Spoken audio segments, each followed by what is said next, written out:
Hello everyone, welcome to day 2 of the round of 32 for the WCS Premier League. We already went through Group A yesterday, still 3 more groups to go here in California and many more to go, of course, out in Germany. But already 2 players now secured their spots for the round of 16 in Poland. I am joined by Huck and In Control, as we were yesterday. Had a great day of WCS, ready for 3 more days. We've still got many more to go. Are you guys looking forward to that one? Pumped? I can feel it. I'm pumped. I mean, really feel it. If we had Hitman, a little bit more I know, pumped. that's what everyone was talking about, right? But Hitman will be in Germany, so all of our European fans will get to go see his face, maybe shake his hand, and they don't know though. That's the thing. They don't get the hype. True.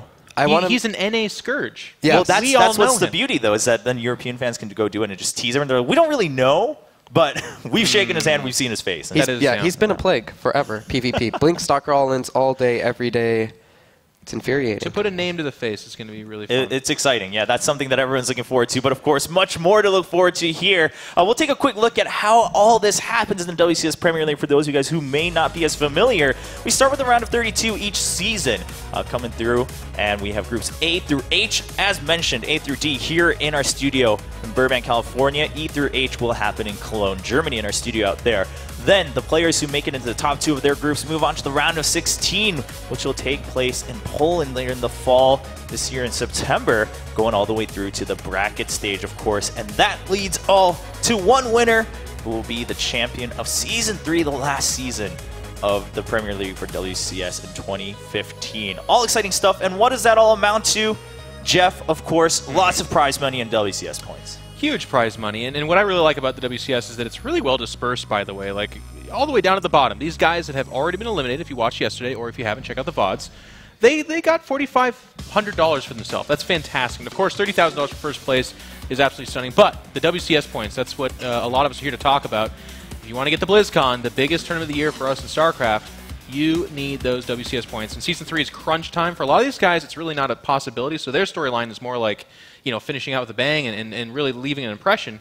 But for some of these guys, these points are everything. Yeah, I mean, even if you say, like, probability-wise, maybe certain players, it's not probable that they get first place, but if they do, that could also make a huge difference, of course, for the standings in Season 3. So you never know when that's going to have an effect, right? When it's like, well, man, everyone says I only have, like, a 5% chance to win the whole thing, but if I do, what a year it would be if I can make it to BlizzCon. So here we go, looking at the rankings. Of course, this is for the 16 players that we have in the first half of the round of 32. Well, some of these guys need it, Chober. I mean, J-Dong's had a, you know, if we're being honest with ourselves, a fairly down year. And if he wins this, you add 2,000 points to that. That's 33-25. That puts him in the middle of, well, the upper middle, I suppose, of the top 16, which is BlizzCon. So obviously, you know, a lot of people are saying, Jeff, your fanboyism's got to stop. Like, him winning this is a far cry, but it is something he needs to do if he wants to play at BlizzCon, and this is a guy that's taken second place at BlizzCon before. So that's just an example, but that's how important these points are for these guys. Yeah, and so for some of the other ones, again, even if they win, maybe they're not guaranteed, or maybe they barely make it into the top 16, and they could still be knocked out given other tournaments. But hey, at least knowing that you had a shot at securing that part, and also saying that you're a WCS champion, we talked about this yesterday, Chris, that's quite an honor to say, because not that many people have that title right now. Well, yeah, foreigner-wise, it hasn't happened. Yeah. Well, that's close, and it was such a big deal. Yeah, and it was a huge deal. Now he's touted as, like, you know, the best foreigner possibly. I mean, at least for right now. But even looking at the points, KELAZHUR's at like 525. If he won this, theoretically, then he would make barely top 16, maybe go to DreamHack, do a little bit better there. But like you said, it's hard. It's hard right now. You're basically looking at win or you're out. And then you have Hydra, on the other hand, who's playing in this group, and he's already in. You know, and he's the winner from last season. Everybody's expecting him to do really well. Yeah, of course, a huge favorite. We'll take a look at the groups right now. As just mentioned, we are going into Group B today with Hydra going in as the defending champion. Huge favorites. Yesterday in Group A, though, Harstem actually being a little bit upset by Patreus, who will secure his spot in the round of 16. Harstem and Major were knocked out of the Premier League. Yeah, and you can see that through them being grayed out. Yeah, there you go. It's easy to read, so everyone at home. It's a pretty big upset, by the way. Like, you know, Harstem has been doing fairly well. He is one of the best European Protosses, and Patreus literally, like, took a step back in his activity and his focus on StarCraft, and in doing so has repeated one of his best performances to date. He's been in the round of 16 before. This is his second shot at. We'll see if he can go further. Yeah, I mean, he was talking about that yesterday with us. That, well, yeah, last year, well, a little bit nervous and whatnot, but I feel like, you know, my chances are still there. I'm still playing the same StarCraft. I'm still enjoying it a lot. And he was telling us, yeah, I took a step back, but that effect is going to happen for some time because I've built up so much in the past year and a half. I think that's something to look forward to for the round of 16 for those of you guys who are looking or who are a little bit excited for PROTOSS' play. But today, it's going to be Group B. Let's find out who's up for the next 2 spots in the round of 16.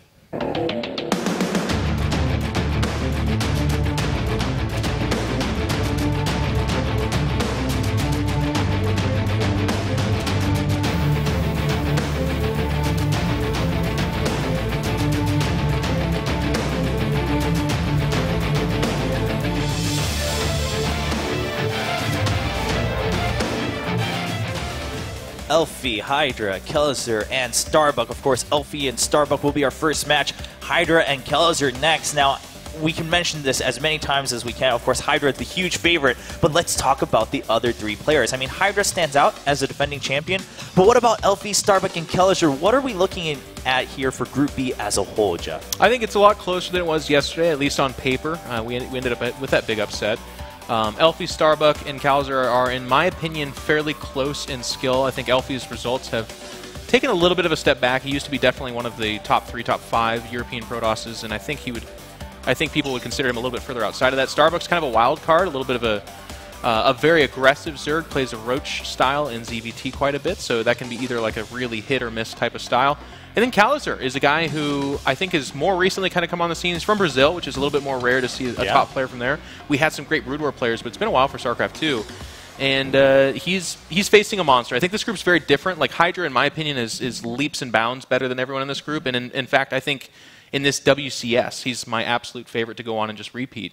So he's like a shoe-in taking first. But everyone else, I think it's pretty close. And I think Chris was talking about this, but he thinks KELAZHUR is actually like one of the best bets to get out. Yeah, you were telling us earlier that you think actually KELAZHUR has a strong shot here in Group B. Yeah, he's a strong player, and then on top of that, we have Starbuck, who I personally view as more of a cheesy all-in, likes to do a lot of small gambits. He can still play macro, but he definitely takes more chances. KELAZHUR is just super, super solid. And then ELFI, of course, I always see as like, you know, the menace that PvP, he's going to win a lot of matchups he shouldn't win, to be honest, but he always does. And he's also a threat just because he does weird things. Even in his up-down matches, we saw him go, you know, proxy gates PvT, which is something we just don't see these days. Yeah, it sounds like we may be in for some nice surprises here. Well, nice for us to view, not always for the player who's playing against them. But it's going to all start off with ELFI versus Starbuck. I like that we just talked about that. You were saying, well, you know, Starbuck, he's known for, you know, being a little bit cheesy, a little bit more aggressive than other players tend to be. But then there's ELFI. Do you think at this point that gives an advantage to either player?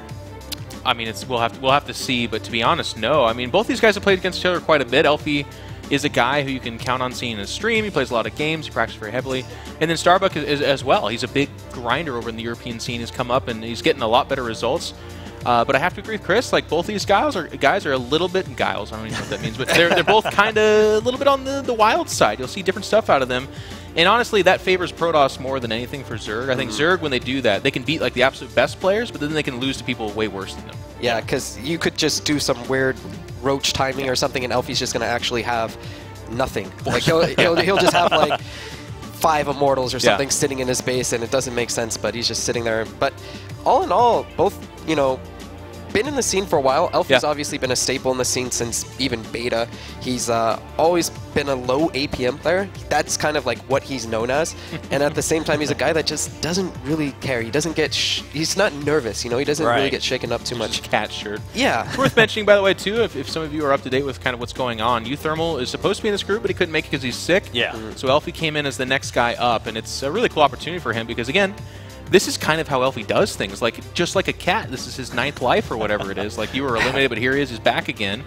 And I remember so many, like, Mr. Bitter and Rotterdam broadcasts where it's like, yeah, ELFI's dead, he's out, he's facing a monster. And then he just does something crazy and gets back into it. So he's always a threat. Yeah, so as you mentioned, he's here now for the round of 32, and if he can make it to the round of 16, it would be quite the story. Looking at the map picks, we're kicking it off with Bridgehead. Dash Terminal will be banned out. We were pretty excited to see that in the pool yesterday by Hearthstone. But Bridgehead, we had a couple interesting matches yesterday. What a great map for these two. Yeah, it's like, guys, go ahead and random it out. Just get crazy. Yeah, usually we would say, you know, the back rocks are always a threat here. There's a lot of proxy hatchery things that can happen on this map. Mutalisk are very strong on this map. But to be honest, because it's these two players, we really, I don't know what to say, because anything could happen. Yeah, so it's like, in a normal game, this is the things you'll watch out for, but because it's these two players, you're just like, I'm excited. I don't think it's going to matter too much, because they're going to do crazy things no matter what. I'm excited. Like, StarCraft sometimes can find itself in a place where like both the players are very formulaic, you know what to expect.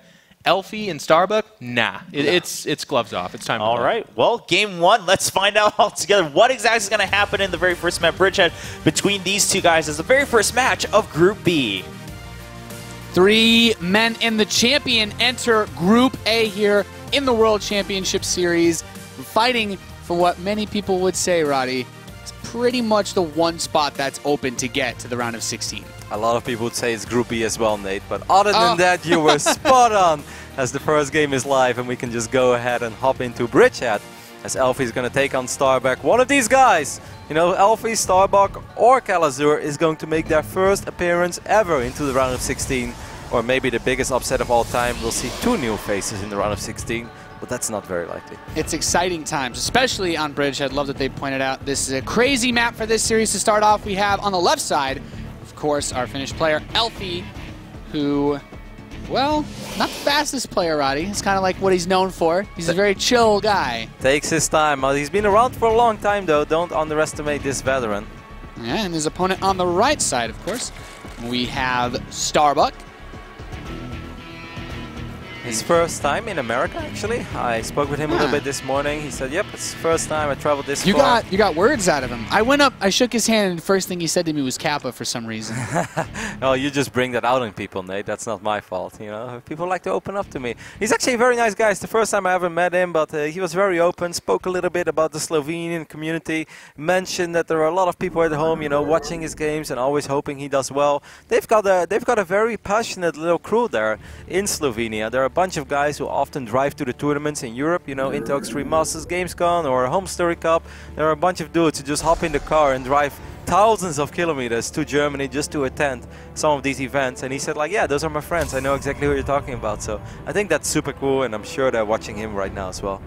Yeah, always nice to get the home support coming out all the way to Southern California to play some StarCraft. So far, nothing really crazy happening at the start of this game. Very greedy builds from both players. Which is actually remarkable, because I've seen a couple of games of ELFI where he will, you know, just proxy pylon his forge even, you know, he just goes super all out. It's a forge somewhere in the middle of the map, and then he starts cannon rushing because the Zerg will scout the main base. He's like, oh, okay, he's going Nexus first, and then suddenly a bunch of cannons are going up, and you're like, where is his forge? And then you watch the replay, and you see there's a forge in the middle of the map, and you're like, well, yeah, I didn't really see that one coming. But ELFI opened up very normal. It was just a gateway into a Nexus, while there is a very economic opening on the other side of the map for a Starbuck, with, of course, his double hatch before pool.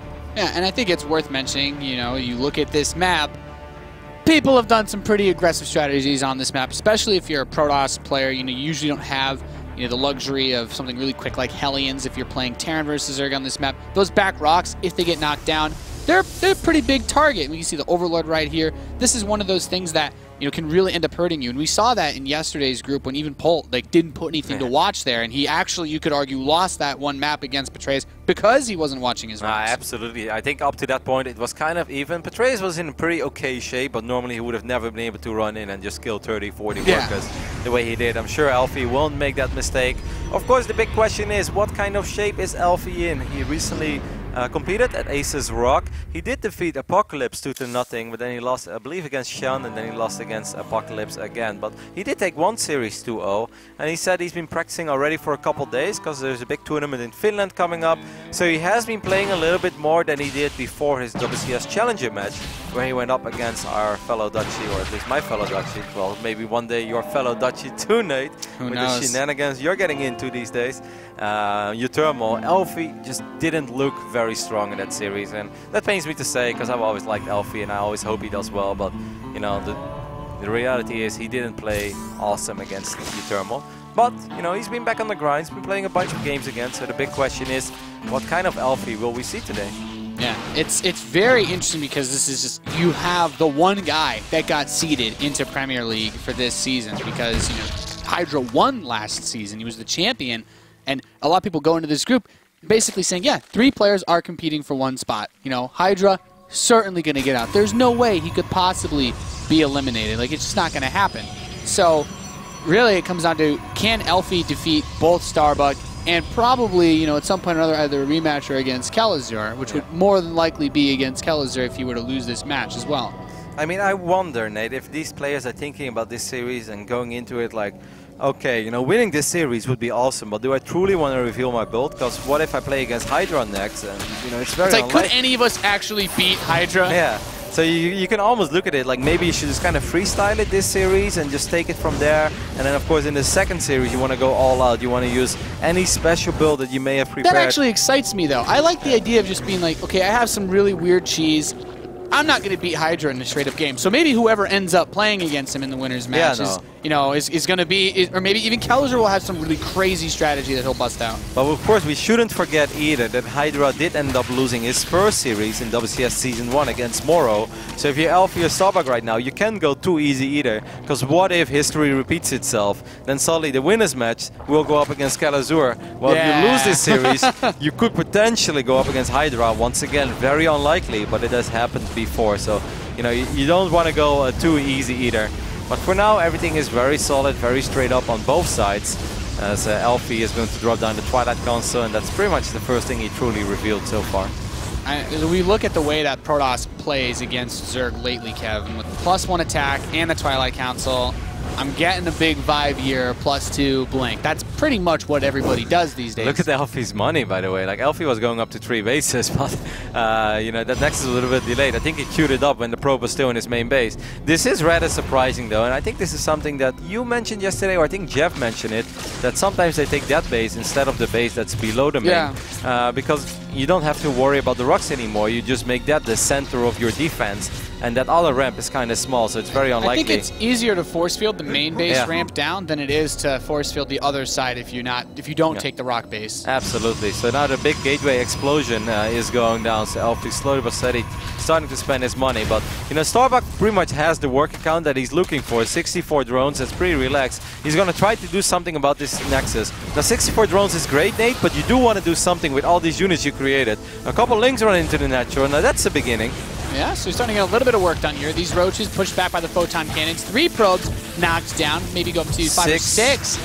Well, it's acceptable. It's something. Yep. Still, I would say he kind of needs to do a little bit more. Plenty of force fields to work with. Great all those donut. Cannons. Yeah, the roaches are all going to get cleaned up here. This is a pretty nice pickup for ELFI. Yep, absolutely. Right now, if you're Starbuck, what are you going to do? Well, he just fires up more and more and more roaches. Also because he's researching tunneling claws as well.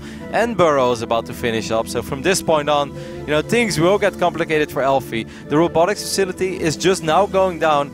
Force fields won't keep this ramp safe, by the way, because these roaches will have tunneling claws. So ELFI is going to need a lot of cannons, because if he loses that cannon, he won't have any detection anymore until the robotics facility is done. But he doesn't want to produce observers, he wants to produce immortals. So ELFI is actually in a little bit of trouble, Nate. I'm afraid this is going to spiral out of control. ELFI, force field wall. Sentry's dead. Roaches are going to start moving in. Warping in units will not be enough to stop, as you said. They can go under the force field. It's going to pick off these sentries as well. And with the burrow regeneration on that health, it's just so hard to actually kill this army. Yep, and now the cannon goes down, which means no detection. So what are you going to do? Start an observer or an immortal? Well, this is going to be an observer because he just needs detection over here. But ELFI's already taking quite a bit of damage. But, you know, a push like this from the ZERG runs out of steam at a certain point in the game. It's very tricky because often it looks close. Is he winning? Is he winning? And then if PROTOSS stabilizes once, they are super fine. You know, they pretty much won the game. But will ELFI ever reach that stage? Because it's not going to be easy. A bit of a supply block hitting him as this next wave of roaches comes out. 17 just finished. We have another 9 or so coming in.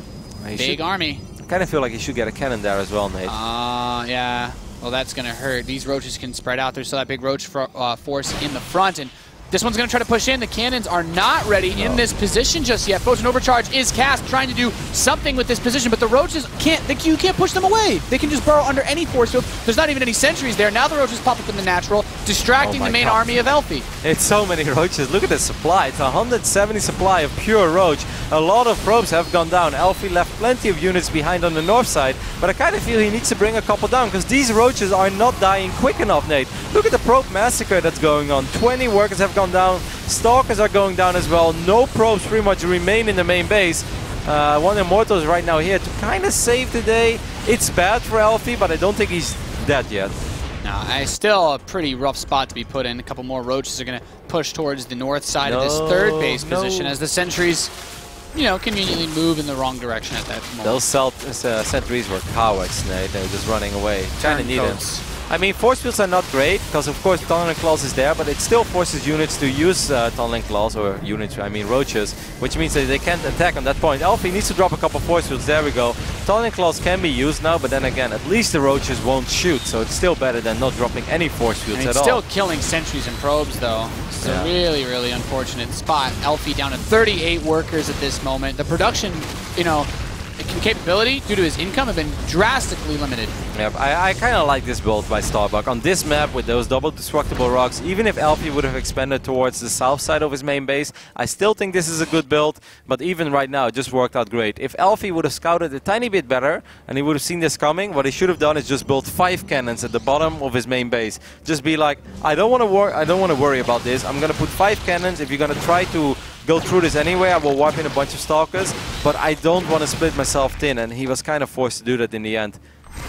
Yeah. He's very eager with these forward blinks, has to be a little bit careful. Well, he's going to get cut in half pretty soon. Pincer movement coming around from Starbuck. Now, the left side runs into some reinforcements. Yeah, 2 Immortals though, so Starbuck, of course, his army is still way, way, way bigger, but roaches can be pretty useless. Tunneling Claws is going to have to be used immediately on the right side. There we go. More forces need to go down. Very well done by ELFI. He's killing all the roaches on the left side. He's doing this so well so far, Nick. He's staggering these force fields beautifully, but the Immortal's still nowhere to run. He will well done, barely pick it off. He does get it, but cleans up a lot of the roaches in the meantime. Still a massive supply lead for Starbuck as he continues to push into this. Yeah, a lot of it is in workers though, because this fight, he's actually going to end up losing all of these roaches. ELFI really made the best of a very, very dire scenario there.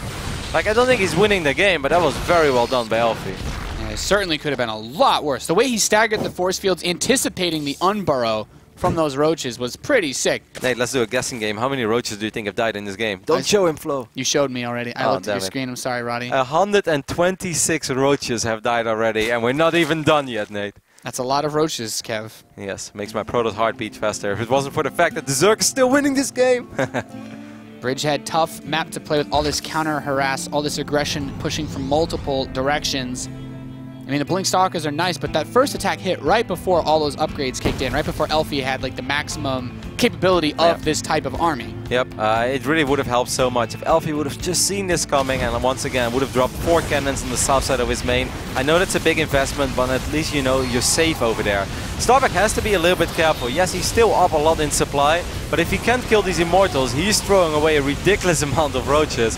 Flo is showing us there is absolutely nothing on the production tab other than roaches. Is this Stefano 2012 that we're watching, or what, Nate? Potentially just mass roach killing everything with that burrow, and the Immortal trying to run away. There's no Warp Prism here to pick him up. He does get eaten, and that means the roaches can continue to deal massive amounts of damage to these Stalkers. Even though there's no creep spread here, the roach numbers are just too high. Using the burrow on the weakest roaches as well so that they can regenerate that health very quickly is also a huge boon to the aggressive capabilities, because now the roaches aren't even dying. Starbuck is excellent when it comes to building roaches. His money has been incredibly low throughout the entire game. He's never been just running around with a bunch of roaches not doing anything. He's always forcing the issue, and even though most of the fights are not super cost efficient, you know, he's so far ahead when it comes to economy that it's okay for him to make these trades as long as he keeps the Protoss army small and doesn't give ELFI any time, and he didn't. GG is called after the staggering amount of 177 roaches died on Bridgehead, but Starbuck will still win game number 1. Yeah, and he took the you know, the 300 strategy, man. It was a tight choke point for all those force fields and Immortals, but continued to push through until just overwhelming with numbers. And that's one of the cool things, you know, going for the burrow, especially the tunneling claws, really opened up that playbook for Starbuck. If you're just bashing your head against force fields with those roaches, you're not going to accomplish a whole lot. That changed everything. I mean, the fact that he got Tunneling Claws allowed those roaches to enter the main base, and from that point on, that's where things got very tricky. That one force field was a little bit late, but it wouldn't have made much of a difference. By now, ELFI is already in a little bit of trouble, because there's only 1 cannon over here. He wipes in 2 extra sentries. Those sentries were going to die immediately. It was better to make 5, 6, 7 defensive Stalker weapons and then drop a Photon Overcharge, but you know, it's very hard to deal with this. Like, I always find this extremely difficult as a Protoss player. The moment you don't really have detection yet, and there are roaches with Thundering Claws. I mean, from this point on, it's so tricky to stabilize. It's very, very hard. And these roaches are so difficult to kill. They can come in, clean up all these probes at the same time. There's a lot of harassment going at the natural expansion, as we can see here. And that not only kills probes, but it keeps the rest of that army from coming over to help defend against these roaches in the main base. Yep, I really like the strategy that Starbuck chose. I don't think this is a build that he would do on, let's say, Coda or anything like that. Well, we've seen it on Coda a couple times, but this is just something that works very well on Bridgehead because of the way the map is designed and the way it plays out. And hopefully we'll see something different. Well, Coda is actually going to be our second map, and I do think we're going to see a pretty different playstyle from Starbuck. Even though, Nate, so far in the last 4 games I've seen of Starbuck, roaches were the primary unit he created. In all his games against Bunny, and now in game number 1 against ELFI as well. But there's nothing wrong with a little bit of loving for the good old roach. I don't know about that, Kev. The roaches fill my nightmares when I'm playing against Zergs as good as, well, not quite as good as Starbuck, I guess, but Zergs who can play these styles as well as him. I'm curious to see what game number 2 will bring. These two players don't have a lot of history with each other, as they only played against each other once. Back then, ELFI was able to win in a best-of-1, but you know that doesn't really say all that much. No, this is where it counts. It's the World Championship Series, and it's Premier Season 3. This is it. There's not many more opportunities for these guys to score some cash in this tournament. In the right side, of course, we have our PROTOSS player currently down 1 map in this best-of-3. He is ELFI. Couldn't handle the roaches, man. Nope. With what was it, like 70 or 80 APM? It's tough to hold roaches pushing you in both directions. Nah, he just doesn't spam in the start of the game, but when the action kicks in, he's cruising around 110, 115. Okay, okay. Right, so on the left top side of Coda, we're looking at the main base of our Slovenian Zerg. It is Starbuck. Actually, a funny story. This morning, all players get headshots taken by the graphics department to make sure everyone looks fly. And we have a makeup artist here as well. And then normally we put a little powder on the players to make sure that they look great on camera, that their face isn't too shiny. And Starbuck looks at the lady who told him, like, all right, you can go ahead and get some powder. He looks at, he's like, I won't get any powder. It's like, excuse me, why not? He's like, I'm a man. In Slovenia, I'm a man. I will not get powder on my face. I've never had any powder on my face, and I never will. And I thought he was kidding, but he wasn't. He's a proud Slovenian real man, Nate. He's also a pretty sharp-looking guy. Yeah. All things said and done. I didn't think the shots looked bad, so no, not at all. Kind of catches me off guard. He doesn't need powder. Unlike us, we need a lot of powder. Yeah. If it's up to me, Nate, I spent 2 hours in a makeup room. I don't know about that. Everything in moderation, Kev. ELFI's gone for Probe Scout reasonably quickly. Doesn't see too much than that great orange logo over the hatchery. No, there isn't really a whole lot to be seen. What we do see is that Starbuck is not going to go for the double hatch build that he went for on Bridgehead, but of course that makes sense. The rush distance from ramp to ramp is a little bit shorter on Coda than it is on Bridgehead. ELFI went for a pretty damn similar build. It's economic, but it's not greedy economic. It's not a Nexus first, no scout, or it's not a Nexus first with a scout. It's a gateway into a scout into a Nexus. Aww, he drew a heart with his Overlord. So much for being a real man, Starbuck. Drawing hearts with your overlords, come on. Hey. Every real man has a soft side, Nate. Everyone, everybody can love sometimes, Kev. That's true. At the very least, if we just consider the way the game started, Starbuck didn't get away with just going for double hatchery before spawning pool, right? So ELFI's build is not too much different than the last game, but Starbucks is significantly less economic. Yeah, absolutely. Like, he wouldn't be able to do the same build in the same fashion as he did on the previous map. He can, of course, always go for it, but he's going to have a few less units to work with, and it actually does really end up like opening up with a drone that morphs into an extractor. That's 1 drone less. Then you have 3 drones mining gas. If all those drones are on minerals and you have extra larvae to work with from that extra hatchery, at the 10-11 minute mark, that just gives you so much more production than this opening does. But Coda is a smaller map. It's very likely that ELFI is going to put on some gateway aggression, and having speed makes your life 100 times easier as a Zerg. Oh yeah, well that map control is to deal with anything, find any pylons out of the map, very important. And the extra gateway is going to be added on, but there's really not too much to see, when these Zerglings poke this wall. It's like, okay, you'd like to be able to force something, but is he really going to commit? No, okay, the Zealot comes out, pushes him back off that gateway. But, I mean, he still forced a small investment out of ELFI by working on that gateway, because now ELFI temporarily warped in another gateway that was a full wall off, which he cancelled now. and now he's going to rebuild it. So, you know, that's still 37 minerals down the drain, Nate. A wise man once told me, a penny saved is a penny earned, and ELFI couldn't save the penny there. Nope. You know who that wise man was? Don't tell me. Le Tut. Oh, okay. Okay. Why? Do you think I was going to say something terrible? No, no. I already know where we were competing with Mr. Bitter. Is that me? But Game paused. okay, I have no idea what just happened. we will fix this very quickly. Not a huge deal. But I don't have that power. Interesting game so far, all things said and done. I got very nervous that was me for a split second. I was like, what did I do? I didn't even touch anything. But I assume somebody has fallen asleep on his keyboard. How could you possibly fall asleep during a game of I don't StarCraft think I would II? want to play the game on slow. No. Okay, Roddy. Yeah, live fast, play fast. You know what? That's how What this would game be is cool meant to though? be played. You know what we should do, Nate? We should play against each other on the slowest mode possible. We both have perfect micro, then speed it up and put the game on YouTube, and people are gonna be like, "I've seen Nathanius play against Rotterdam. They're both really good at this you game." just play the replay on faster, and then it's like they've got 700 actions per minute. This is unreal. Your micro will be honored. Like there will be storm coming. Your It's marine all split. You could have been a legend all along, Nate. Why do we only think about that right now? We could have. We can still do it. We can still do it. And that's where Nate got his name from, the global elite Terran. I say. I say. Layer going down for Starbuck as an evolution chamber is being morphed in as well. So far ELFI is not showing us anything. There's a good chance ELFI is going for a very similar build. He's going to go up to 3 bases at the 7-minute mark. This is before any additional... Greedy boy! Oh, okay, it's 3 gates and a forge. Now it's pretty acceptable. For a second I thought like, is he doing this with 2 gateways? But it's 3 and a forge. This is alright. Okay, so what is Starbuck's play then? He has the Zergling speed, right? Yeah. But what else does he want to add on to this? Well, Starbuck has to make a big choice right now. He's starting off 12 links. What is going to come next? More links, or are you going to go back in drones? I kind of feel 12 is not a number that's going to scare ELFI. ELFI has 6-7 sentries to work with. 12 links is not enough. He makes drones now. The only thing he can hope now is that ELFI makes an overcommitment and drops a few too many cannons, but I don't really like these 12 links that Starbuck just fired up. I don't think they will achieve anything, and I think it's going to slow down his economy. Like ELFI just threw down a scout, and that hallucinated Phoenix saw. Whoa! Is that what? What did he cancel? What? He started the Hydralisk Den, canceled it. Started the Spire.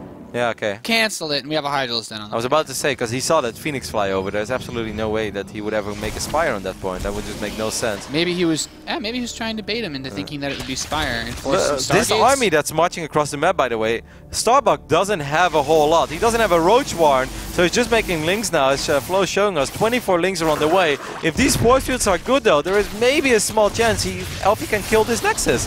If he starts working on it immediately, don't lose too many sentries, though, ELFI. Oh, nice micro on the sentry, keeps it alive. Needs to drop more force fields, and that's exactly what he's doing.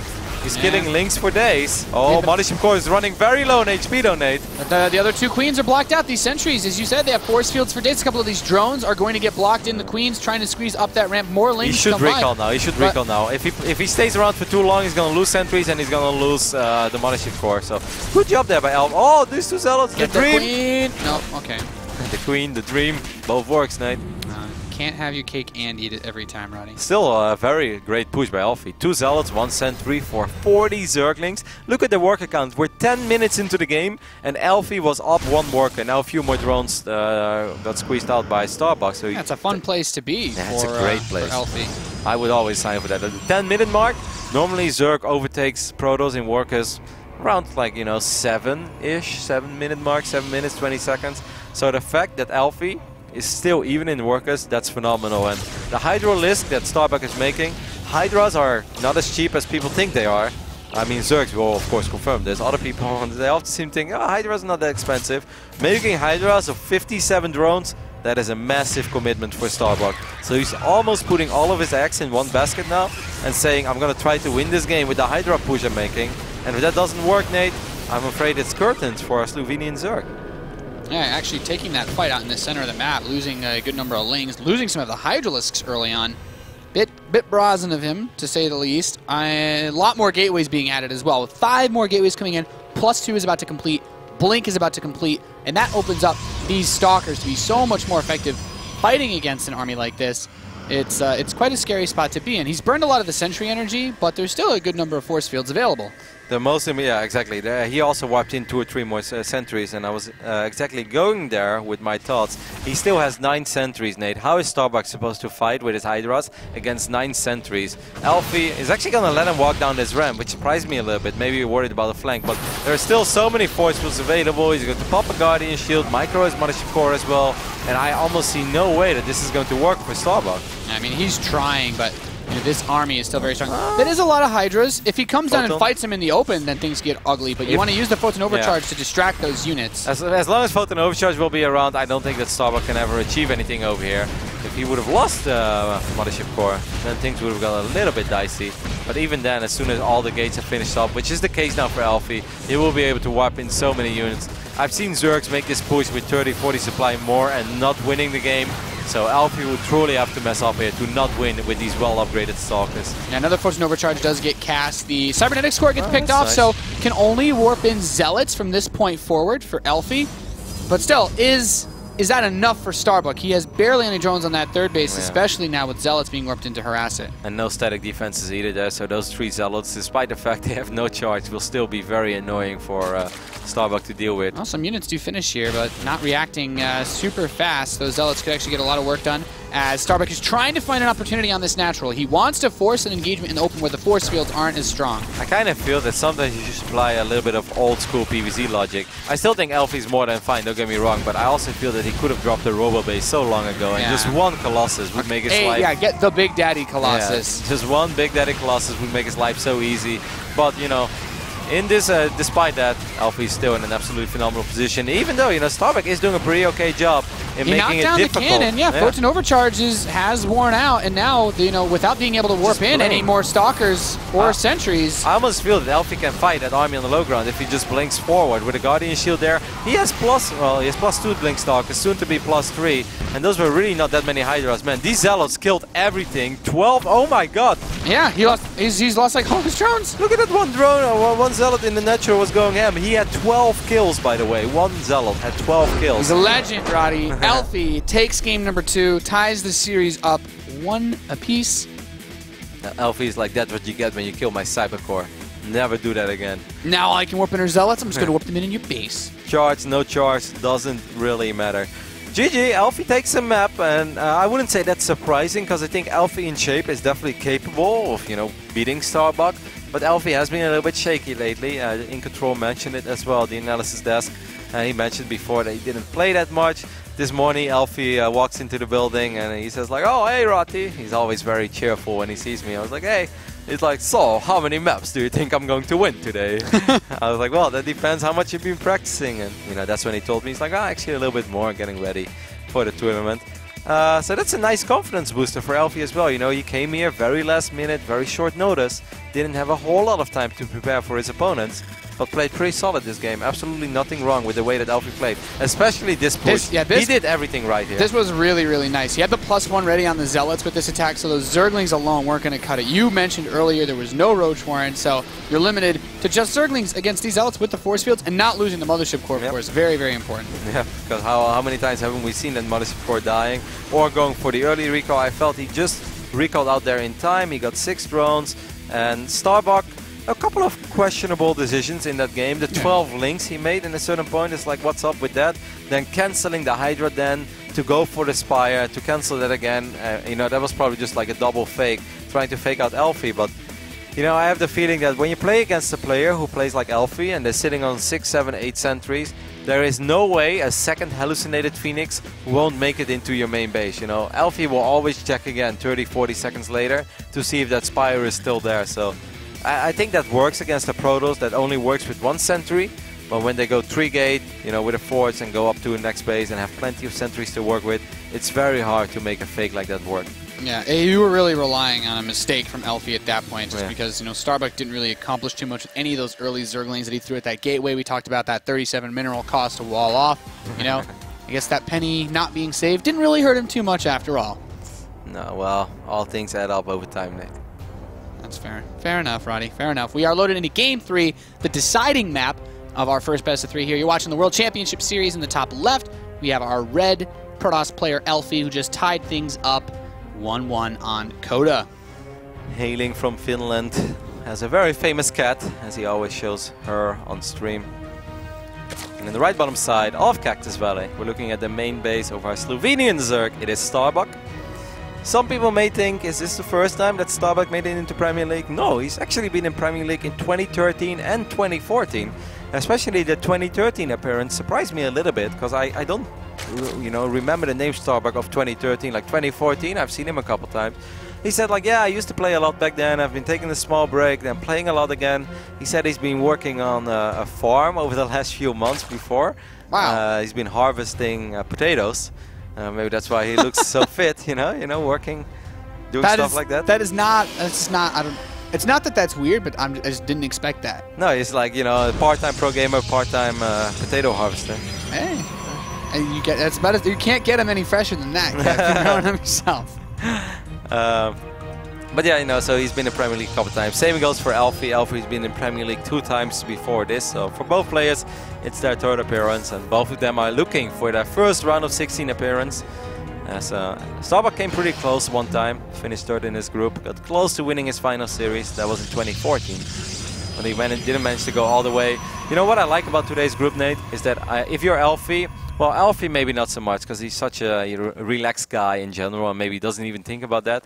But Starbuck and KELAZHUR both look at this group being, I should be the 2nd place finisher in this group. Oh yeah. Hydra is almost untouchable for the players in this group. Of course, upsets happen all the time and nothing is ever set in stone, but you gotta be realistic and say that Hydra is an overwhelming favorite going into this group. 2nd place, however, kind of up for grabs.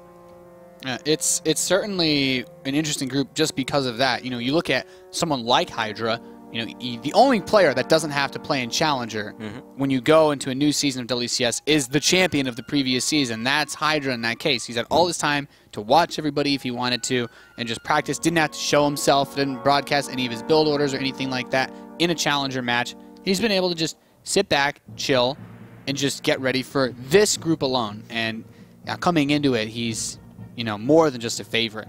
Some players from the North America region must have been pretty happy when Hydra won his final against Lilbao in Season 2. They're like, all right, that's great. At least Hydra won't be in Challenger, and Hydra won't have the option to pick me. Yeah. The last thing you ever want to do is qualify for Challenger and then being picked by Hydra. It's like, all right, it's a task of a lifetime ahead of me. That's about the equivalent of the Grim Reaper showing up at your door. It's like, yeah, okay, I guess this is it. Starbuck going for a very economic opening once more. This time it's going to be 3 hatch gasless for now. This is a phase in the game where ELFI would love to see the extractors. Sees one, spots the 2nd one, and he knows there is no gas. This may trigger some 4 gateway aggression from ELFI. I wouldn't mind seeing that at all. I think it's a very solid choice. Maybe 2 gateways in the front and then throw up 1 gateway in his main base. I would kind of like to see that. Doesn't have to do it. Of course, Cactus Valley is a big map, so sometimes PROTOSS players don't like doing this that much, but I feel against gasless, it won't hurt you to put on some pressure. I'm looking for it, Kev. 2 extra gateways are being produced in the front position to help finish off that wall as well. He does have the resources to add either another gateway or some form of tech somewhere in his base. And this sentry will stop that Zergling from getting in to get any further scouting information. A spine crawler at the 3rd base, so he's, he's thinking about the possibility of having to deal with some variety of aggression, but is he going to do it with just 2 or 3 gateways? I actually really hate that pylon, Nate, because that pylon won't reach far enough to wipe in on the low ground. That's very silly. Yeah. Why is he wiping it there? I think it's just like semi-fake. ELFI's probably going to produce a lot of probes during this entire push, but I really don't like the positioning of that pylon at all. Not really in the most aggressive position possible. Did he cancel it, maybe? No, he didn't cancel it. No, he's warping in sentries at that pylon as we speak. Okay, I'm pretty lost. Okay, well, now you have to go the long way around. Maybe this is going to go back. It's like the bus stopped a little early. It's like, no. I mean, like, you can't be too serious with his aggression, because the Queens and Spinecrawler will easily take care of it. This is like, on this point, ELFI is obviously faking it, and he's producing nothing but probes at home, and he's just hoping that Starbuck goes completely overboard. But Starbuck is actually not really buying it yet, Nate. He made a couple links, but he's also starting both upgrades, and he's squeezing out 5 more drones. And he's still making new drones now, so he's like, ELFI, if you were serious about this, I would have probably had Zealots and Stalkers and Sentries in my 3rd base by now. That 1 Spinecrawler and the Queens, Starbuck believes it's going to be enough. He has a couple links here and there. And I can see that being enough. You know, sentries are not very efficient against queens and spine crawlers in particular. Yeah. Not too much going on in that department. The Forge is about to finish up for ELFI, so perhaps we get that +1 on the way now. What I don't like about, you know, the pilots now is that ELFI has 2 pilots out on the map, and losing 2 pilots is really going to supply block him later on, and stuff like that is just very annoying. We're going to reposition the spine crawler. I'm not sure if transfuses are available, maybe There's 1 or 2. 1, it looks like. 2 now. This is the slowest 3 gateway push I've ever seen in my life. I mean, he has wiped in a Forge during all this at home, but you know, there we go, losing 1 pylon is going to supply block ELFI for now. ELFI's going to have to be very careful with that mothership core. Yeah, I mean, these Zerglings, they're slow, but... Okay, wow, all the queens? Yeah, that's unfortunate. I mean, they're trying to snipe the mothership core. We'll at least get that. It's something. Yeah. So if these Zerglings are able to get around, they'd be nice, but speed isn't ready yet. Speed isn't ready yet, but there aren't too many zealots over here protecting those sentries. The forces, however, are excellent, and the sentries will stay alive for now. It's very hard to say for who this is good. Like, this engagement on its own was probably quite okay for ELFI, even though he's maybe going to end up losing 1 more sentry. He fired up a lot more Zerglings. I think he really wants to catch these units before they can escape. The thing what I don't like for ELFI, though, is that he's still a 2-base Protoss with no Twilight, no Robo, and only has +1 on the way, and he's down 6 workers as well. So, I mean, oh my god, and these sentries... These melee upgrades finishing will actually allow him to shred through this army. Yep, if I'm Starbuck right now, I rally nothing but Zerglings across the map, and I should say, like, this army is never going to make it home. You're going to have to fight these 1-1 links, and that's not a pretty fight if you're a Protoss. It's a massacre going through a lot of this. More Zerglings continuing to come up, and as soon as those Zealots are dead, like, these Zerglings are so cheap compared to what they're trading out for now. Okay, he needs a few more links. He's like fighting 6 sentries with 4 links, but in the end, these sentries will die, Nate. I'm convinced by that. Yeah, getting one at a time. It's a slow and arduous task, but he's up for the challenge. I mean, actually, the trade has been pretty okay in the end. Like, he lost almost all sentries other than 2, but at least he made the best of it. Spire going down, and this time, Nate, I like it a lot more because he has killed so many sentries, and the sentries that survived had absolutely no energy. You know, 6 sentries went down, 72 links as well. These guys are producing pretty entertaining games, Nate. It's definitely not boring. Yeah, certainly not. 2-2 is on the way as well for those Zerglings, so sticking with the melee upgrades. And that's a really important thing to mention, though, because you have a less likely position for ELFI to be throwing out those hallucinated Phoenix, which means he's less likely to see or scout, you know, the Spire.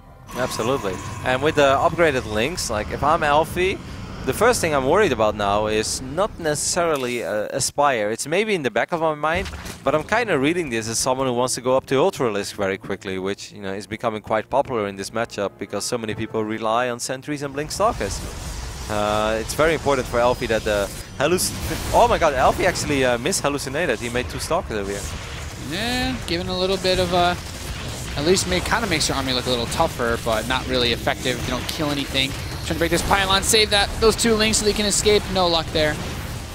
But here come Hydras, actually. So, ELFI spotted the Spire, but I'm not 100% sure if he actually saw it, because the Phoenix was kind of just rallied in, and he was defending. Like, he definitely saw it, but I'm not sure if he actually, you know, was looking Clicked there. and looked at it, yeah. Because he was defending at home against all those links. Now Hydralisk are on the way. Now he starts Stargate. Yeah, so it's a little bit later. He probably is like, what did my Phoenix see?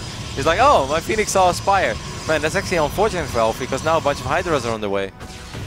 All these mind games, Nate. What year of PvZ is this? It's very important that this hallucinated Phoenix sees Hydra's pop. If he sees that, he can cancel one of the Stargates. I wouldn't cancel both, but I'd cancel one. Man, he doesn't see a single Hydra. Maybe now? Yeah, he sees one Hydra. He starts air weapons. Okay. Ah, boy. I mean, Phoenixes are not bad against Hydras as long as the Hydras don't show up 20 at a time. If they show up by 5, 6, 7 at a time. And now Midalisk are on the way. Oh my god, this is just a reverse mind game. That's like, they're both blind countering each other now. I'm not actually sure what to make of this. No, I know. It's all you, Nate. I'm gone. I'm gonna drink a cup of tea. Do some analysis for me, mate. I don't know, Kev. He is building Phoenix, though. Despite being despite being counter-tricked, double counter-tricked. I know, this is he's still building Phoenix against Mutas. This is insane. But there's not enough Mutas for it to actually be a real Muta play, so... I don't know. The 3 cannons, I mean, in the end, these Mutas were worth it. Because air weapons was on the way, and there are 3 cannons in the main base. So well, he cancelled air weapons. Okay, that's good. And he also cancelled the Phoenixes, right? Yeah. Yeah. So he's like, you know what? I'm just going to do this with cannons. So now we're going to see more Midalisk again.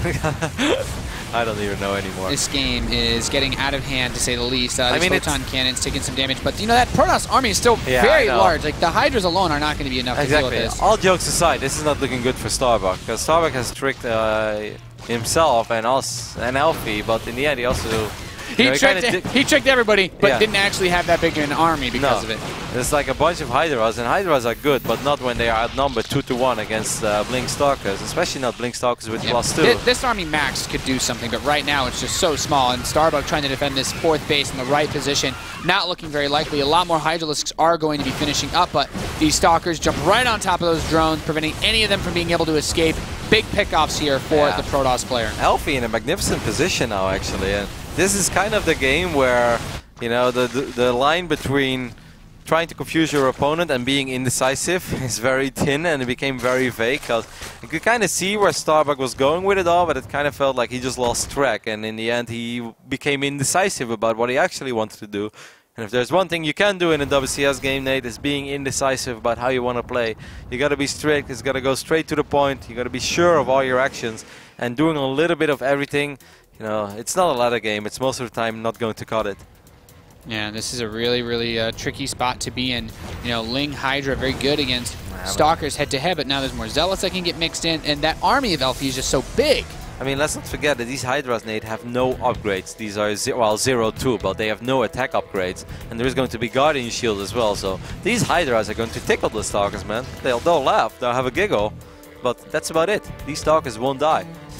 This is, yeah, that's actually a really good point. It's really scary. That offensive pylon, we see big warp-ins happening now as +3 finishes. ELFI is pretty much just maxed out on Mass Stalker. And when your army is this well upgraded and you've taken the game this far, why not? I mean, this is a beautiful concave for those Hydras. If you land a fungal or two, maybe. I can imagine ELFI is rather safe than sorry over here. And just play it out steady. And that's a really cute warp. But that's a great SimCity actually by tower ELFI, defense, man. Tower defense getting crushed right there. The first fungal throws out, trying to parse away some of this area with the force field. But you know, if you're 3 base versus 3 base in this scenario, is it even that bad? The Warp Prism's going to hit the main base too, but that income is just so good for ELFI, being on the same number of bases as ZERG. Yep, I mean, he's getting a Temple Archives now as well. Double Guardian Shield being popped. He's going to warp in maybe a few more Zealots in the main. Oh, Mothership Core, double time warp. Thought has a name for these kind of time warps, but it's the I'm about to die time warp. Yeah, that's a nice way of saying it. Storm is on the way as armor is being researched as well for ELFI. I'm pretty worried for Starbuck. He's gonna try to get an Ultralisk Cavern, and if he gets a couple Ultras out here, like 3, if he gets 5 Ultras, he could maybe fight his army, but he's going to end up losing this base. He knows there's absolutely no way he can take this fight before his Ultras are out. This army, man, 43 Stalkers. But how are you ever going to get Ultras? You're playing 3 base versus 3 base. I mean, he has a couple on the production tab. You can't get the upgrades for them, though. No, that's true. Yeah, these Ultras, well, they have +2 armor and +2 attack. It's something, but no chitinous plating. I like my chitinous plating, Roddy. Yeah. And the thing is, with all these Templar being warped in, as soon as he knows, like, Archons are pretty good against them, too. I mean, ELFI is so rich. He can throw down triple Robo now if he wants and produce 4 Immortals at a time. Is he rich? How rich is insanity rich, though? When do we see ELFI go carriers for style points? Never. Do you want to lose this game, Nate? No, carriers, there's no need to go carriers. Casus Valley is a very big map and carriers are very slow. I highly doubt he's going to go carriers. He could make a big mothership, you know, there's nothing wrong with the big mothership because it has so much HP that it's pretty much always worth it, even when it just gets abducted and dies, but, you know, it still looks flashy. And trying to get chitinous, trying to get adrenal glands. Yeah, max out, but... Yeah, exactly, almost maxed out. We're a couple of... Like, this army is still sort of beatable. Of course, the Storm makes it very tricky. Yeah, if this army army against the Hydras... Yeah. If this army didn't have Storm, I would even say that Starbuck could win the engagement. Well, that was a very awkward link. Yeah, I mean, really looking on for a big fungal, right? That's got to be the dream. Yeah, fungal blinding cloud combination. That was a very awkward Storm when you could have feedbacked the Viper. I would almost always rather kill the Viper. Hallucinating more Colossi to actually mess with the AI, I guess, or maybe just see the army. I think he's trying to trigger an abduct. Well, yeah, maybe a little bit of both. Well, gets the feedback on the Viper there. Those Zerglings going at the photon cannons, having still a reasonably tough time as they swing around trying to get the Nexus itself, but I don't know that they'll be able to do that. The cannons are in range. Why is he running all the way home? I don't really get this. I kind of felt that this was maybe a moment to try to land a Fungo and just go for it. Yeah. I mean, that was like the best place ever for Ultralisk to fight. There is no better spot than in the middle of the map on Cactus Valley for Ultras to fight. But he didn't want to take the fight. Fleet Beacon is going down, Nate.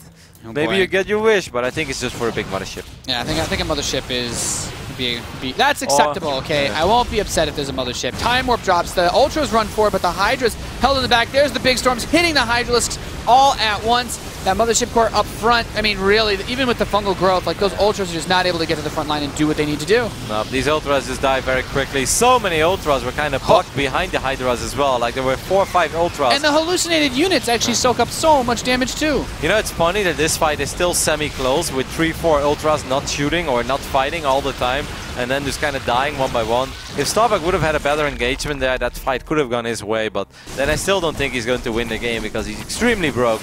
And ELFI is extremely rich, so he's looking in a commanding position to take the first series of the day here, day 2 of WCS Season 3. And that's kind of surprising. Maybe a little bit of a Cinderella story over here. I would love to make a Denmark 1990 reference of European football, but I know that you won't get that one day. What? Yeah, I'm not going to go there. Don't worry. We talk about John Elway going 95 yards down the field if you want. Let's do it, equally Nate. impressive. I know about the deflate gate. Think about that. Oh, as a New Yorker, I'm not a fan of anything from New England, Kev. ELFI right now just cruising out this game, 70 supply ahead. You know, Starbuck is trying to figure out the way, you know, what can I hope for? What is the thing he could do? And I just don't know anymore, Nate. He's too broke to truly get an army that can then deal with what ELFI has. ELFI has magnificent upgrades, as Flo is showing us. You know, he has everything. He has a fleet beacon, he has robotics facilities. He can, even if he ends up losing all these stalkers, he could pretty much remake them. It's a good snipe. I mean, he's a rich boy, you know? You getting the Immortals out, those will handle the Ultralisks easily, especially with the Archons. Like, this army is cool. It's just, it's like what you need. It's pretty much it. Yeah. Like, this army cannot possibly lose unless he accidentally moved his own units. He'd have to kill his own units. You know, in a realistic scenario where these two players could go up against each other again later today, I think if there's one thing that ELFI could take from this series is that Starbuck struggles with War Prism RS. He struggled a lot with the 4 Zealots and Coda, and this game he struggled with it a little bit as well. This could potentially be the final fight, as these Immortals and Archons and all these Blink Stalkers, they represent so much damage output, but you know, even if you win this series and you may go up against Hydra and then it could get dicey, I think ELFI learned something very valuable here, and that is that Starbuck is not extremely strong when it comes to, you know, defending on multiple locations.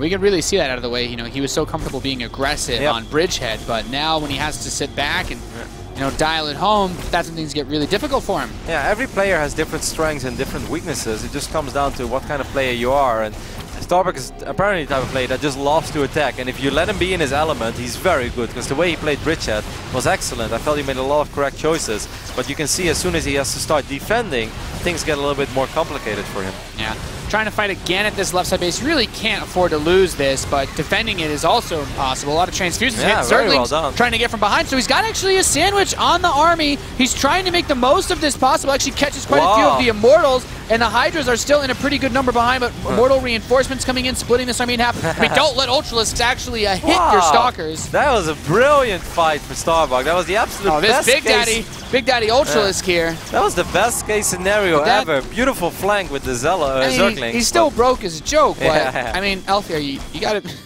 You do have to finish the game. I mean, imagine if he had a fight like that in the middle of the map, Nate, before, when all those Ultras were just kind of boggled up between, you know, behind those Hydras, and we're not participating in the fight.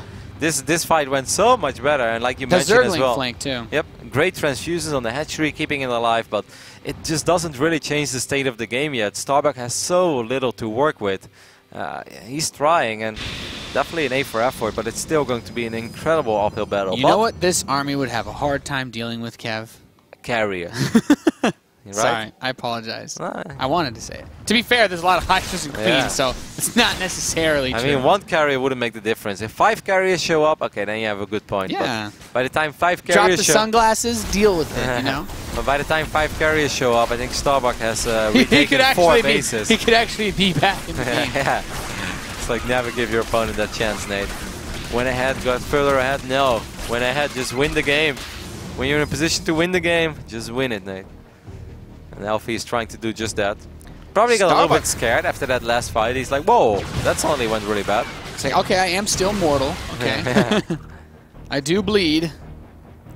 Look at this. He's getting ready to sandwich again. You know, the sacrificial queen. Oh.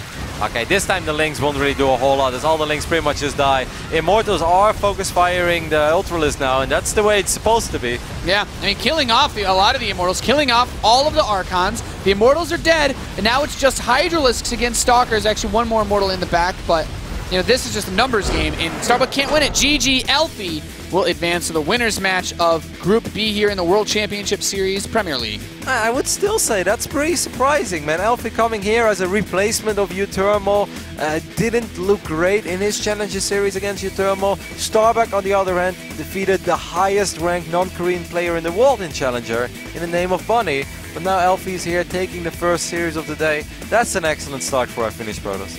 Yeah, it's got to feel good, especially considering, you know, Starbuck, he put up a pretty reasonable fight, all things said and done. That it was weird watching those late fights, because you mentioned it in the center map, and I'm like, yeah, he probably could have actually swallowed that army up, and then he took the fight by his fourth. I'm like, this should be like the game-winning push if you're the Protoss. You're like, okay, I attack your max, easy peasy, and then Starbuck actually gets the fungals, he gets the surround, and then a lot of your units are focusing that hatchery that he gets the transfuses off. It was a pretty crazy finish. If he would have had that fight in the middle of the map, then maybe we were looking at a different game. But we shouldn't forget about all the things that happened early on, you know, like the Warp Prism harass too. Yeah, and the Warp Prism harass really killed him, but like that Spire that didn't really do anything, then still made a few Milists, then made a few Hydras, but he had melee upgrades. It was just like a little bit of everything. But, you know, the beauty of this Protoss Blink Stalker Sentry style is that it's pretty good against everything. And, you know, that's why a lot of Zergs hate it, because the old school mind games, it isn't really anymore like, oh, they're Hydra, I need Colossus, you know, Spire, I need Phoenix. Like, no, Blink Stalkers with +2 are pretty solid against almost everything that Zerg has to offer. You cannot just build 20 Swarm Hosts and push that army back away forever. So you won't just trick your opponent for days. Either way, I thought it was a very entertaining first series of the day. Let's check out what the boys at the desk have to say about it. Thank you very much, Roddy and Nate, of course. And yeah, it was quite interesting. I mean, I would say more interesting than perhaps what some people might have expected. People were thinking, Group B, Hydra's just going to move on. It's going to be ELFI and Starbuck going at it against each other pretty simply, straightforward. But we did have, of course, ELFI coming back after being down 1-0. Let's start from the very beginning of that one. Of course, the very first game, well into the triple digits of casualties for the Roaches or Starbuck, but they just kept marching in, Jeff. Well, it's funny, what do you do with that? We at the analyst desk, you know, we're professionals and we consider ourselves pretty smart. Oh, gonna be a wild game, can't imagine what's gonna happen. And it was the most straight up, actually just thousands of Roaches marching into Stalker, Sentry, Immortal. And it was, you know, but it was a fun game, great micro back and forth. And it was actually looking like ELFI was gonna stabilize there despite the earlier losses even before this fight. And this is just a masterfully well done fight by him. He starts to kind of climb his way back into it. But like we've seen so much with really Protoss, but specifically Stalker Sentry style, if you lose that core, you know, grip of 6, 7, 8 sentries in any one fight, there goes your lifeblood. And it's not pictured here, but it comes a few minutes later where he takes just one bad engagement at that base right there at his third, and it cost him. But kudos to those guys, like really bringing it out. And it was a nice way to start the game, or the series. Excuse me. I thought it was a pretty cool first game. Yeah, I mean, especially that moment. Of course, you know, we're all kind of joking about, oh well, you know, ELFI, 8 p.m. etc. But then, you know, with the force fields and whatnot, he really held off. And like you said, we were watching it. We're like, oh, with that hold action, maybe he can come and win this game. Wasn't able to take the advantage in the later fights. But of course, map 2 and 3, ELFI shows up again. Chris. Of course, excuse me, Nate and Roddy talking about the War Prism harass coming in. I mean, do you think ELFI just figured that out himself during the game? He's like, all right, Starbuck not able to deal with it. This is how I'm going to win. I'm just going to kind of win a game of attrition in some senses where I'm just going to keep making his life miserable. We saw it in both maps, in fact, both Coda and Cactus Valley. Yeah, having the Warp Prism specifically on this map, it just, as Jeff said as we were watching the games, it puts a clock on the Zerg, you know. He's kind of all in here. The Photon overcharged the force fields by so much time, and at the same time, he's got that Warp Prism on the other side constantly threatening pressure, and it's hard for Starbuck to choose what to do, you know. If he goes home and he defends, all of a sudden it's 3 base versus 3 base and you're down 10 workers. But at the same time, if you push into this, it's going to be hard too, because you're going up against a mothership core, you got static defense, it's force fields, stalkers. It was just really rough, and I don't think ELFI particularly chose to go Warp Prism. I think it's more like his just standard thing to do in PvZ. And then after he saw it, it did so well this game, then probably the third game he said, you know what, I'm going to definitely make another Warp Prism. But all in all, both players playing pretty scrappy, I would say, for all 3 games. Right on. Now, from a PROTOSS perspective, of course, then for ELFI, I mean, what would have made his life miserable at that point? Because it looked like, from a spectator standpoint, Starbuck was like, I mean, I can't do anything. As you guys said, there's a timer on my game. You know, his Hydra's are, do we go in? Do we come out? Do we go back home? What makes it miserable when you're playing PROTOSS? Well, you know, that situation we were just looking at, like, actually Starbuck was in a very powerful position, and minus the Warp Prism harass, he's favored there. We've seen a lot of PROTOSSes get in really strong positions, but then all of a sudden, that concave of Hydras, the DPS is just too strong. Yeah. But we really saw Starbuck's actions get taxed by having to deal with the multi-pronged harass. Like those 4 Zealots at his third, they got way too much damage. And we saw a grip of Hydras come out of that hatchery, but because Starbuck was kind of so singular in mindset and just thinking about aggression, all of a sudden 1 Zealot went from that third over to the natural and cleaved up like 9 drones himself. Obviously that's unacceptable, and we on this desk look at it and we're like, what a huge mistake. But in the game, Starbuck's like, I have to win this fight. But not being able to diversify and go over back there to deal with that is what really cost him. And some Zergs out there, like we're going to see Hydra in a little bit, he's the kind of guy where every time you Warp Prism harass, it actually can come back on you. It's like, I warped in 4 Zealots, 5 Hydras, put it down real quick. And then all of a sudden you're like, well, there goes 4 Warp-ins that I needed back at home to defend. Yeah. Of course, we see similar things here in the third map. Now, we did see Starbuck trying to pull through with the Ultralisk. He did get his upgrades through in the end, but not able to take the fights. Yeah, he had a great engagement actually here. He takes the right side engagement and he flanks with this huge group of Zerglings. You know, you're down 40 supply PvZ. Your enemy has enough Immortals to counter their Ultralisk, but just Zergling flank did a great job. It seems like strategically, Starbuck is a great player, and it's just the multitasking. You know, mechanically, he's not as strong as, you know, you would say Hydra, which is a big thing to accomplish, but ELFI knew what he had to do this game, and that Warp Prism alone just did so much damage. We saw that last shot at the main base pretty much being cleared out. Yeah, of course, to some extent, credit to both players. Like you said, Starbuck had his mind in the right place, wasn't able to follow through it as much. But then when we compare it to someone like Hydra, like that's a huge comparison, right? Hydra, defending champion. Of course, we're about to see him. Polt was saying yesterday, well, I think we all know I'm the only one who can beat Hydra. He's the only one who can beat me. So that's set up for us here in the WCS Premier League. Well, so far, match number 1, ELFI will move on to the winner's match. He'll be awaiting to see who wins the next game after this break.